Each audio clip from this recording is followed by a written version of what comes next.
하나님은 새 일을 행하시는 하나님이십니다. 옛날 일이 아니라 날마다 새 일을 행하시는 여호와 하나님이십니다. 그 하나님이 어떤 하나님이냐? 그 하나님을 알 때 하나님의 능력을 알고 하나님의 권능을 알고 또 하나님의 그 큰 일을 깨닫게 되는 것입니다. 그 하나님을 말씀하시기를 15절에 나는 여호와 너희의 거룩한 이요 이스라엘의 창조자요 너희의 왕이니라 이렇게 말씀을 했습니다. 하나님은 이 세상의 그 어떤 것보다도 거룩하신 하나님이시고 그리고 창조자고 왕이십니다. 하나님 외에 그 어느 누구도 이 세상을 다스릴 만한 능력 있는 권세자가 없습니다.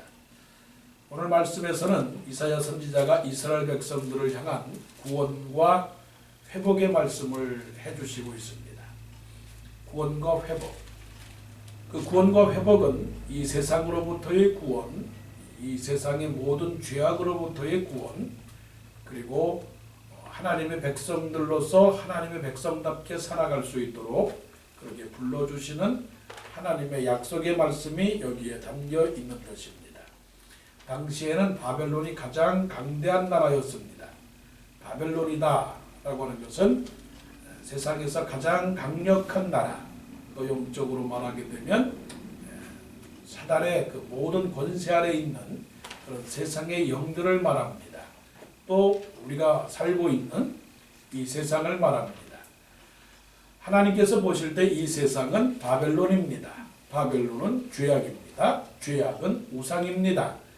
우상은 거짓입니다. 거짓은 교만이고 교만은 욕심이고 욕심은 멸망입니다. 하나님의 그 분명한 정의는 그겁니다. 죄의 삭은 사망이요 하나님의 은사는 그리스도 예수 안에 있는 영생이니라. 그리스도 예수 우리 주 안에 있는 영생이니라. 바벨론은 얼마나 크게 보입니까? 이 세상이 우리 눈에는 얼마나 크게 보입니까? 크게 보이다 못해 먹음직스럽고 또 보기에 탐스럽기도 하고 또 지혜롭게 할 만한 굉장한 그런 유혹을 하고 있습니다. 여러분 바벨론이 얼마나 좋습니까? 이 세상을 눈을 열어 보십시오. 마치 에덴 동산에서 하와가 그 선악과를 보고 야 내가 이것을 먹게 되면 하나님과 같이 높아져서 지혜롭게 될 것이다. 그럼 하나님과 같이 높아진다는 것은 하나님께서 갖고 계신 모든 그 권세와 권위와 그리고 풍요와 지혜와 권능들을 다 가질 수 있지 않겠느냐. 자, 우리는 이 세상에 살면서 유혹을 받습니다. 시험을 받습니다. 무슨 시험입니까? 14절에도 말씀을 하고 있지만 모든 갈대아 사람들에게 자기들이 연락하던 배를 타고 도망하여 내려가게 하리라. 연락하던 배입니다. 풍요로운 배입니다. 만족하던 배입니다. 재물의 배요, 지식의 배요, 모든 도시의 배요, 그리고 그 모든 영광의 배. 이것이 누가 갖고 있습니까? 갈대아 사람들이 갖고 있습니다. 갈대아는 바벨론을 말합니다. 이것은 예수님께서 마태복음 4장에서 예수님이 시험 받으신 것과 똑같습니다. 돌덩어리를 떡덩어리가 되게 하라. 네가 성전에서 뛰어내려봐라. 그러면 만인이 너를 붙들어 주리라. 내 앞에서 절을 하라. 그러면 천하 만국의 영광을 너희에게 보여주리라. 이것이 바로 오늘날 우리가 살아가는 세상이 우리에게 주는 유혹입니다. 이것은 우리가 부러워하고 갖고 싶어하고 누리고 싶어하고 찾고 싶어하고 그쪽으로 향하여 달려가고 싶은 그런 것들이 지금 바벨론입니다. 그래서 우리의 신앙을 방해합니다. 우리의 기도를 막습니다. 우리의 찬양의 입술을 닫게 만듭니다. 우리의 행복과 우리의 축복과 우리의 감사와 우리의 영적 충만을 방해합니다. 그래서 우리 안에는 불평이 생기고 우리 안에는 불안이 생기고 우리 안에는 늘 하나님을 향한 소망보다는 세상을 바라보고 절망을 합니다. 바로 이 상태가 어떤 상태냐? 이스라엘 백성들이 바벨론을 보고서 부러워하고 바벨론을 향한 그런 선망의 대상을 갖고 있던 것이 그런 것입니다. 그런데 하나님께서 말씀합니다. 너희의 구속자요 이스라엘의 거룩한 이 여호와가 말하노라. 자, 말씀은 우리에게 힘이 되고 말씀은 우리에게 생명이 됩니다. 이것이 길이 되고 우리에게 진리가 되는 것입니다. 이 말씀을 따라 살게 되면 흔들리는 사람들이 견고하게 되는 것이고 삶에 소망이 없는 사람들에게 희망을 갖게 됩니다. 여러분, 우리가 무엇을 가지고 살아갑니까? 세상의 소리를 듣습니까? 신문을 듣습니까? 방송을 듣습니까? 신문과 방송과 소리와 뉴스, 이 모든 것은 다 진실이 없습니다. 사실이라는 것을 사실처럼 그렇게 크게 불려 만드는 것이 세상의 소리입니다. 그런데 오늘 아침에 하나님께서 우리에게 말씀합니다. 나는 너희의 구속자다. 나는 너희의 거룩한 이다. 나는 거룩한 이요 창조자여 너희의 왕이리라. 우리가 들어야 할 것은 이 하나님의 음성입니다. 하나님께서 우리에게 무엇을 말씀을 합니까? 그것들은 멸망당하리라. 그것들은 부끄러워하리라. 그것들은 수치를 당하리라. 이렇게 말씀을 합니다. 그리고 또 16절에 말씀하시기를 나 여호와가 이같이 말하노라. 바다 가운데 길을 큰 물 가운데 지름길을 내고 병거와 말과 군대의 용사를 이끌어내어 그들이 일시 엎드러져 일어나지 못하고 소멸하기를 꺼져가는 등불 같게 하였느니라. 이거는 소돔과 고모라 사이의 멸망을 말합니다. 바벨론의 멸망을 말합니다. 세상의 멸망입니다.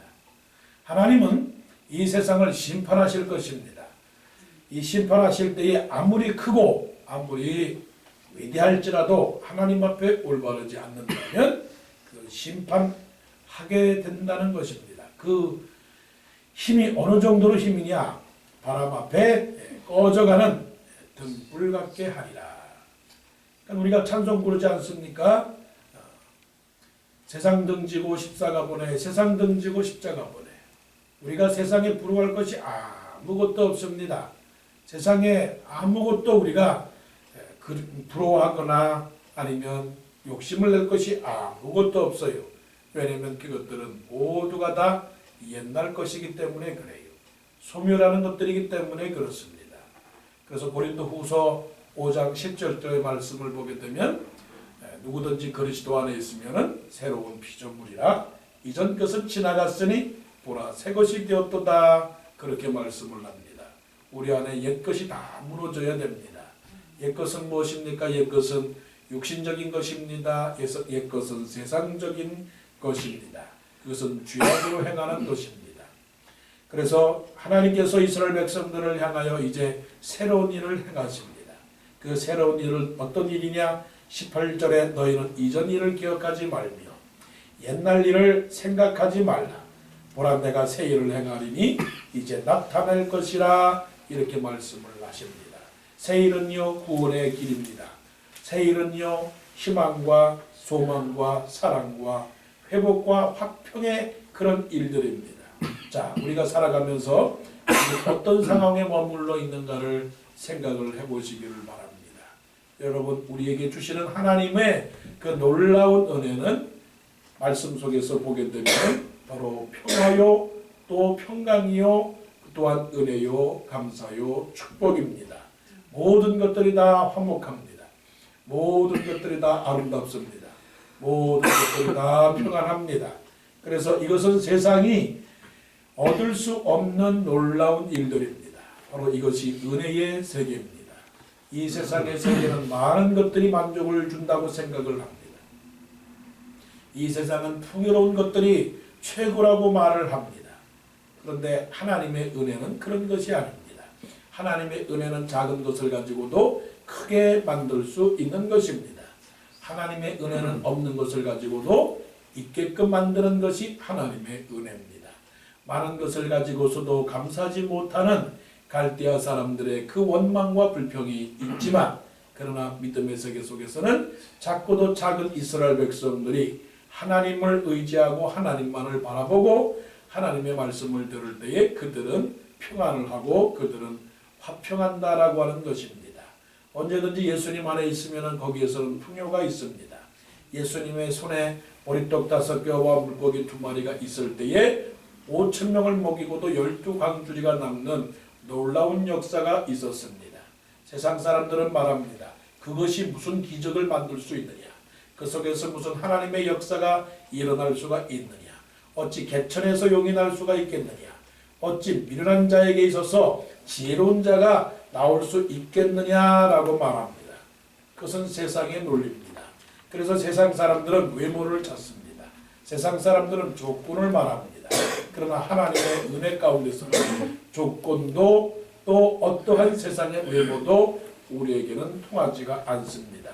오직 하나님 안에서는 말씀이 또 하나님 안에서는 능력이 하나님 안에서는 하나님의 권능만이 우리에게 있는 것입니다.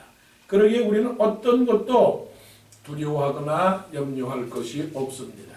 그래서 하나님께서 그 20절에서 말씀하시기를 이렇게 말씀을 하십니다.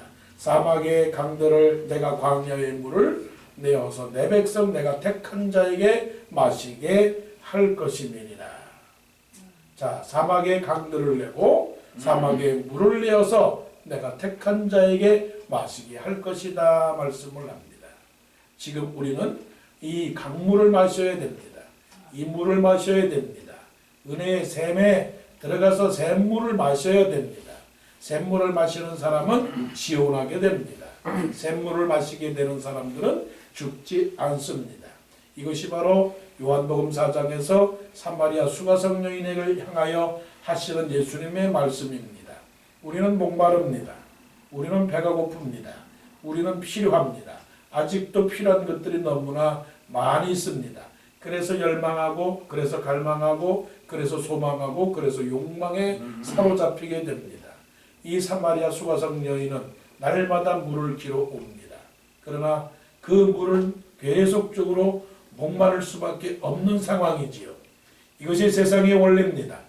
이것이 세상이 따라가는 방법입니다. 배우면 또 배워야 되고 가지면 또 가져야 되고 언제든지 세상에는 만족이 없는 것입니다. 그런데 예수님께서 말씀을 하셔요. 뭐라고 말씀하셔요? 이 물을 먹는 자마다 목마르지 아니하려니와. 이 물을 먹는 자는 영원히 목마르지 아니하리라. 바로 여기에서 예수 믿는 사람들의 기쁨이 있는 것이고 기쁨의 근원이 바로 이것입니다. 예수님 안에 있으면 목마르지 않습니다. 이것을 믿습니까? 이것을 믿으셔야 됩니다. 이것이 은혜입니다. 이것이 하나님의 축복입니다. 오늘도 마셔서 목마르지 않아야 됩니다. 예수님과 교제하셔야 됩니다. 예수님이 함께 하신다는 것을 굳게 믿어야 됩니다. 하나님은 나를 버리지 아니하시고 하나님은 이 세상을 파시고 하나님이 나를 지켜주신다라고 하는 굳건한 믿음을 가져야 되는 거예요. 그래서 21절에 이렇게 말씀하셔요. 이 백성은 내가 나를 위하여 지었나니 나를 찬송하게 하려 함이니라. 하나님께서는 하나님을 찬송하도록 우리를 지었다고 말씀을 했어요. 자, 이것은 내가 살아가는 내 인생의 목적은 내가 나를 위하여 우리 자신을 위하여 살아가는 것이 아니라 하나님의 찬송의 도구로 만들었다라고 하는 그 사실입니다. 여기에서 바로 우리의 인생의 주관자가 누구인가를 깨닫는 것이죠. 믿음이라고 하는 것은 주인이 하나님이라고 인정하는 것이 믿음이지요. 믿음이 아닌 것은 뭡니까? 인생의 주인이 바로 나라고 생각하는 것이 바로 믿음이 아닌 것입니다. 믿음의 생활은 하나님을 찬송하는 거예요. 하나님을 기뻐하는 거예요. 하나님께 영광을 돌리게 하는 거란 말이에요. 그러니까 우리는 어떻게 합니까? 우리는 갈대아를 부러워하면 안 됩니다. 바벨론은 멸망합니다. 이 세상은 망합니다. 이 세상 것은 잡을 수가 없는 거예요. 그러니까 우리는 하나님을 잡아야 되는 겁니다. 언제나 하나님은 새 일을 행하신다고 했어요. 이것이 우리의 소망입니다. 여러분 믿습니까? 하나님은 새 일을 행하신대요. 이전 것은 생각나지도 않는데요. 그래서 우리는 오늘 하루를 살아가면서 소망을 가져야 되고 믿음을 가져야 됩니다.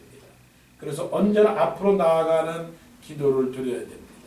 어떻게 기도를 드려야 되나요? 하나님 새 일을 행하여 주옵소서. 하나님 나를 사용하여 주옵소서. 하나님의 은혜에 살게 하여 주옵소서. 하나님의 말씀이 나를 충만케 하옵소서. 어떤 것도 나를 유혹하지 않게 하옵소서. 나를 병들지 않게 하여 주옵소서. 강건하게 하옵소서. 튼튼하게 하여 주옵소서. 그래서 내 입술은 하나님을 찬송하기를 원합니다. 이렇게 사는 사람이 하나님을 위해서 살아가는 사람입니다. 이것이 바로 구원받은 자의 노래이고 구원받은 자의 찬송입니다.